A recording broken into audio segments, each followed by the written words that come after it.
ভালো, ইসরায়েল ফিরে আসবে। কিন্তু ঈশ্বর যা চেয়েছিলেন ঠিক তা ছিল না, তাই না? জিরমীয় অধ্যায় 31 পদ 9 এটা বলে, তাহারা রোদন করিতে করিতে আসিবে এবং বিনয় সহকারে আমার দ্বারা চালিত হইবে।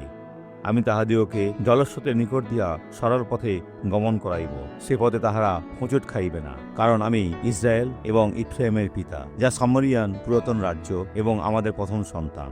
ঈশ্বর আপনার জীবনে মহান কিছু করতে চান।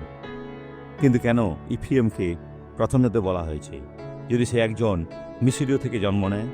কারণ সে বিশ্বাসীর প্রতিনিধিত্ব করেন, খ্রিস্টান যে ঈশ্বরের কাছে ফিরে আসে। আমাকে আপনার জন্য প্রার্থনা করতে দিন। পিতা, আমি এই ব্যক্তিকে ধন্য দেখতে চাই। যিশুর প্রত্যাবর্তনের দিনে মুক্তিপ্রাপ্তদের মধ্যে গণ্য করা হবে। আর আমি বলি, মন্দ এই জীবন ছেড়ে দাও, চলে যাও, অদৃশ্য হও যিশুর নামে। আমেন।